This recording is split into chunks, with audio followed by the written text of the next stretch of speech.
வணக்கம். வணக்கம் உறவுகளே, வணக்கம். இன்று ஒரு தகவல். தென்கட்சி கோ சுவாமிநாதனின் இன்று ஒரு தகவல், சிரிப்பதற்கும் சிந்திப்பதற்குமான ஒரு தகவல். பிறருக்காக எல்லாம் அப்படித்தான் பெறுது. என்ன பிறருக்காக அப்படி வாழ்ந்துட்டா நல்ல எந்த குடும்பத்தை யார் பார்க்குறது? அந்த காலத்திலே எத்தனையோ முனிவர்கள் நாட்டிலே இருந்தார்கள். முனிவர்கள், அந்த டிசியன்ஸ் முனிவர்கள், சித்தர்கள், என்ன இப்போ ஒரு தினம் இல்லை, என்ன எல்லாரும் சித்தரா போனாங்க. அதிலே கனாதர் எனும் ஒரு ரிஷின்னா முனிவர். அவரிடம் பல பேர் வருவதுண்டு உபதேசம் வாங்கி கொண்டு போவதற்கு. ஒரு நாள் அவரிடம் 4 பேர் வந்தார்கள். முனிவர் அவர்களை நிமிர்ந்து பார்த்தார். நாளைக்கு காலையில் சூரியன் உதயமாகும் சமயத்தில் இங்கே வாருங்கள் என்று சொல்லி அனுப்பிவிட்டார். பார்த்துட்டு போய் நாளை உதயமாகின்ற நேரம் பாருங்கள், இவங்க உடம்புனா தன விடலாம் சரி என்று சொல்லிவிட்டு போனார்கள். அடுத்த நாள் காலையிலே முனிவர் சொன்ன நேரத்துக்கு வந்துட்டாங்க. அந்த சமயத்தில் முனிவர் ஒரு பெரிய யாகம் செய்து கொண்டிருந்தார். வந்த 4 பேரும் அதை பார்த்து அவருக்கு ஒத்தாசை செய்ய ஆரம்பித்தனர். விஷயத்துடன் சொல்லியிருக்கிறார் முனிவர். யாகம் முடிவதற்கு மிகவும் நேரமாகிவிட்டது. இந்த 4 பேரும் காலையிலே வந்தவர்கள் இதுவரைக்கும் சாப்பிடவே இல்லை. பசி வயிற்றை கிள்ள ஆரம்பித்தது. என்ன செய்யலாம் என்று யோசித்தனர். சரி, நமது வீட்டுக்கு சென்று சாப்பிட்டு விட்டு மறுபடியும் வருவோம் என்று புறப்பட்டனர்.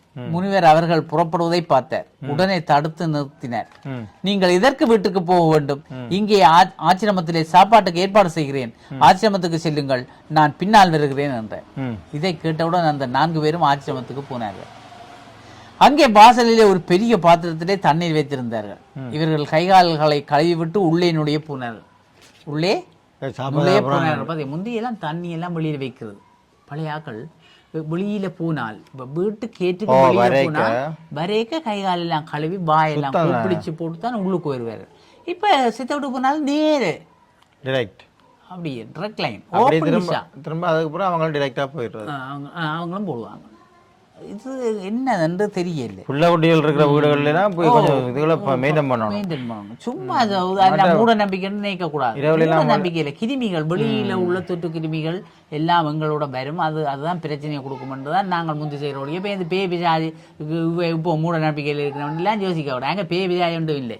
நாங்கள் தான் பேர் சுத்தமாக இருந்தால் நல்ல சுத்தம் சுதந்திரம். செத்தவிட்டு வந்து முழு என்னதுக்கு அங்க செத்தவிட்டுல உள்ள கிருமிகள் எல்லாம்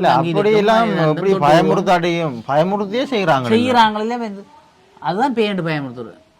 வேப்ப மர உச்சியில நின்று பேய் ஒன்று ஆடுதண்டு. அப்ப செத்தவிட்டு போய் வந்து முழுவுறது அதுக்குத்தான் கிருமிகள் இருக்க வேண்டும். நாங்கள் என்ன முழுவுறையில் எங்களுக்கு இதெல்லாம் தேவை என்று போகுது. இது என்ன சயின்ஸ் ரீதியாக பார்த்தீங்கன்னு சொன்னால் அது செத்த இதுகளில் சரியான நிறைய கிருமி. என்னது மஞ்சள் தண்ணியை போட்டு சித்தவிடல கலவுறவை தெளிக்கிறது அந்த கிருமிகளை அழிக்கும். மஞ்சள்ல அந்த தன்மை இருக்கு. சாணம் தெளிச்சு முன்னுக்கு எல்லாம் ஊத்துறவே என்னத்துக்கு? கிருமி அழிக்கும். அதை விட்டுட்டு போய் இப்போ மாபிள் வீடும் மாடி வீடும் ஏறி போய் எல்லாத்தையும் அதெல்லாம் விட்டுட்டு திரிகிறது. என்ன காலத்தால சாப்பிடாம புரசரோட உண்டாக்கக்கூடாது. சரியோ? அந்த சமயம் பார்த்து அங்கு இருந்த அவர் கால்களையை போட்டு உள்ள போயிடும். சரி, அந்த சமயம் பார்த்து அங்கு இருந்த 4 முரட்டு ஆசாமி அவர்கள் முன்னால் வந்து நின்றார். முரட்டு ஆசாமி அவர்கள் இங்கே சாப்பிடுவதற்கு ஒரு நியமம் உண்டு. என்ன தெரியுமா? இதோ இருக்கிறதை பாருங்கள். இந்த மூங்கில் சிம்புகளை உங்கள் முழங்கையிலே வைத்து கட்டுவோம். அதற்கு நீங்கள் சம்மதிக்கவில்லை என்றால் உங்களை கொன்று விடுவோம் என்றார். பால்பட்டு போ. அதற்கு பிறகு இவர்கள் என்ன வேண்டாம் என்றா சொல்ல முடியும்? என்ன வேண்டாம் சொல்ல முடியும்? மூங்கில் கட்டுறா பயந்து கையை நட்டுனார்கள். அவர்கள் மூங்கில் சிம்பை வைத்து கட்டினார்கள். மூங்கில் சிம்பை என்னது சிம்பை? துண்டு பாப்போம். இவர்கள் எல்லோருக்கும் கையை மடக்க முடியாது. சிம்பேன்னா துண்டு, மூங்கில் துண்டு விட்டு இப்படி கட்டி விட்டா என்னன்றா மடக்குற சாப்பிடுற என்னன்றா? நான் விழுந்து கவ்வியா சாப்பிடுவான். இவர்கள் எல்லோருக்கும் கையை மடக்க முடியவில்லை. அப்படியே உள்ளே போனார்கள். 4 இலை எதிரும் புதிருமாக போட்டிருந்தது. அதிலே பலகாரம் எல்லாம் வைத்திருந்தது. இலைக்கு முன்னால் உட்கார்ந்தார்கள். இருந்தாலும் எப்படி சாப்பிட முடியும்? அதுதான் கையிலே சிம்பு வைத்து கட்டி விட்டார்களே. ஐயோ, முழங்கையே மடக்க முடியவில்லை. இந்த சமயத்திலே முனிவர் உள்ளே வந்தார். என்ன இது? ஏன் சாப்பிடாம உட்கார்ந்து இருக்கிறீர்கள்? கூச்ச கூச்சப்படாம சாப்பிடுங்கள் என்ற மகன்களே ஏன் இருக்கிறீர்கள்? முன்னால் சாப்பாடு இருக்கிறது, சாப்பிடாம இருக்கிறீர்கள். கூச்சப்படக்கூடாது, கேட்டு கேட்டு சாப்பிடுங்கள். முழங்கையை மடக்க முடியவில்லை, எப்படி சாப்பிடுவது என்றனர். இதை கேட்டதும் முனிவர் சிரிக்க அவர்களை பார்த்து சொன்னார், சிரிச்சோண்டு, இதோ பாருங்கள், உங்கள் கையிலே இருக்க லட்டு உங்கள் வாய்க்குள் தான் போக வேண்டும் என்ற அவசியம் இல்லை. அந்த லட்டு எதிரில் உள்ளவர் வாய்க்கு போகலாம். அதே போல் இருக்கிறவர் கையில் இருக்கிற லட்டு எதிரே இருப்பவரின் வாயிலும் போகலாமே என்றார். அப்ப எடுத்து இப்படி கொடுக்கலாம்.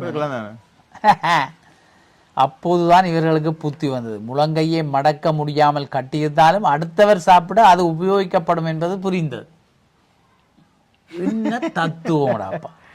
நம்ம ஆள் ஒருவர் இப்ப மாற நம்ம ஆள் ஒருவர் ஒரு நல்ல உத்தியோகத்தில் இருக்கிறவர் இந்த கதையை கேட்டவுடன் சொன்னார், சார், எனக்கு எல்லாம் கையிலே மூங்கில் சிம்பு வைத்து கட்ட வேண்டிய அவசியமே ஏற்படாது. எனக்கெல்லாம் கையில வந்து மூங்கில் துண்டுகள் எல்லாம் வச்சு கட்டுற அவசியமே ஏற்படாது. ஏனென்றால் நான் சாதாரணமாக முழங்கையை மடக்க வேண்டிய சந்தர்ப்பமே வருவதில்லை என்ற. எனக்கு சாதாரணமாவே முழங்கையே மடக்கலாது. அவர் இதே விளையாட்டு சந்தர்ப்பமே வருவதில்லை என்றார். அது சிலோட கையிலையோ அது எப்படி என்று கேட்டார். நான் இப்போது அடுத்தவர் பையிலே இருக்கும் பணத்தைத்தான் எடுப்பது வழக்கம் என்றேன். நான் அடுத்தவன் பையில தான் எடுக்கிறது வழக்கம், யாருக்கும் கொடுக்குற வழக்கம் எடுக்கிறதான் வழக்கம். சரியா? கொடுக்குற வழக்கம் இல்லை என்று சொன்னேன். கதையெல்லாம் பாருங்க, இப்படி எல்லாம் வந்து முடிக்கினவன் என்ன எங்கண்ட சமுதாயத்திலையும் இப்படித்தான் வாழ்ந்து கொண்டு இருக்கிறார்கள். என்ன சரி, நாங்கள் விடைபெறுவோம். என்ன இத்துடன் நாங்கள் விடைபெற்றுக் கொள்கிறோம். நன்றி, வணக்கம். வணக்கங்கள். நம் எண்ணங்களுக்கு ஏற்ற வகையில் நவீன டிசைன்களின் நகைகள், பாரம்பரியத்தை தொட்டுணர்த்தி கைராசியோடு நம்பிக்கை இணையும் தருணம். வெளிநாடுகளுக்கான புதிய சேவை துறையில் முன்னணி நிறுவனமான அருள் குளோபல் எக்ஸ்பிரஸ் மற்றும் அருள்ஸ் பிரைவேட் லிமிடெட் நிறுவனங்களின் இணை நிறுவனம் அருள் ஜுவல்லரி. அழகான பந்தம், எல்லையில்லா ஆனந்தம்.